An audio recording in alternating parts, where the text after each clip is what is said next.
বিভিন্ন জায়গা থেকে আমরা কিছু অভিযোগ বা মিসআন্ডারস্ট্যান্ডিং এবং তথ্যের যে গ্যাপ সেই জিনিসটি দেখতে পাচ্ছি। তো আমাদের জায়গা থেকে আসলে কিছু জিনিস ক্লিয়ার করা প্রয়োজন। চিকিৎসার যে টাকাটা ব্যয় হয় সেটা তারা দিবে, এখন পর্যন্ত আমরা সেটা পাইনি। কোন হসপিটালে যাব, যে হসপিটালে যাই সেই হসপিটালে তো আমাদের কাছে টাকা চায়।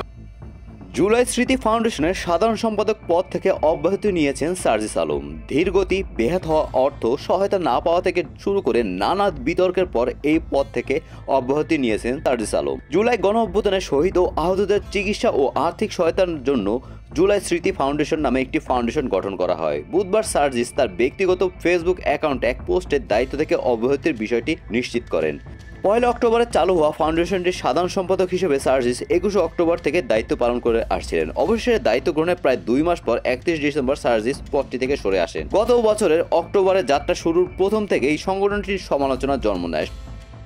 সর্বশেষ বৈষম্য বিরোধী ছাত্র আন্দোলনের অন্যতম সমন্বয়ক রিফাত রশিদ ফেসবুকে এক পোস্টে জুলাই স্মৃতি ফাউন্ডেশনকে দ্রুত ফাংশনাল করার দাবি জানিয়ে বলেন, জুলাই স্মৃতি ফাউন্ডেশনকে 1 সপ্তাহের মধ্যে ফাংশনাল করুন, অন্যথায় আপনাদের বিরুদ্ধে আমরা সর্বস্তরের জনগণ কঠোর আন্দোলন গড়ে তুলব।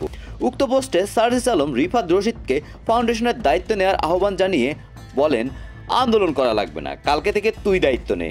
ফাউন্ডেশনটির দায়িত্ব পালনের দীর্ঘসূত্রিতার কারণে ফাউন্ডেশনটির কার্যকরী পদে অভিজ্ঞ কাউকে দায়িত্ব নিয়ে দ্রুত শহীদ পরিবার ও আহতদের আর্থিক সহায়তা দেওয়ার কথা বলা হয়। এরই মাঝে গত মঙ্গলবার জুলাই অভ্যুত্থানে পুলিশের গুলিতে আঘাতপ্রাপ্ত হওয়া একজন আর্থিক সহায়তা না পাওয়ার অভিযোগ ওঠে। তাহমিদ হুজাইফা তার ফেসবুক প্রোফাইলে একটি পোস্টে সাংগঠনিক কাজের দীর্ঘসূত্রিতার অভিযোগ আনে। একই অভিযোগ উঠে আসে ঢাকা বিশ্ববিদ্যালয়ের শিবিরের সদ্য সাবেক সভাপতি আবু সাদিক কায়েমের ফেসবুক পোস্টেও। অবশেষে সংগঠনটির বিরুদ্ধে নেটিজেনদের এমন সব অভিযোগের পরিপ্রেক্ষিতে সার্জিস দায়িত্ব থেকে সরে আসলেন।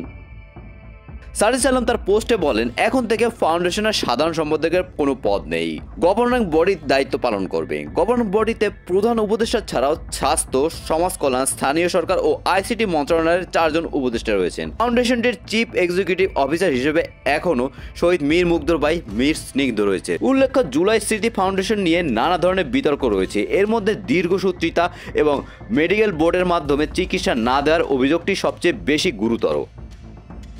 চিকিৎসার যে টাকাটা ব্যয় হয় সেটা তারা দিবে, এখন পর্যন্ত আমরা সেটা পাইনি। কোন হসপিটালে যাব, যে হসপিটালে যাই সেই হসপিটালে তো আমাদের কাছে টাকা চায়।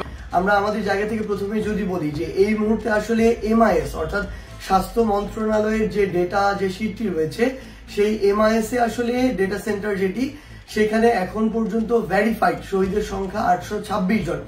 এখন আমাদের কথা হতে পারে যে আমরা তো প্রায় 1500-এর মতো আনঅফিসিয়ালি শহীদের কথা জানি, কিন্তু এখন পর্যন্ত আসলে অন্যান্য যে শহীদ আমাদের যারা রয়েছেন তাদের যে বিভিন্ন তথ্যগুলো এগুলো বিভিন্নভাবে ভেরিফাইড করা হচ্ছে। কারণ ওই যে 1.5 মাসের সময়টি, ওই সময়টিতে অনেকে বিভিন্নভাবে অ্যাক্সিডেন্টের মাধ্যমে মৃত্যুবরণ করেছেন, এমন অনেকে রয়েছেন স্বাভাবিকভাবে মৃত্যুবরণ করেছেন।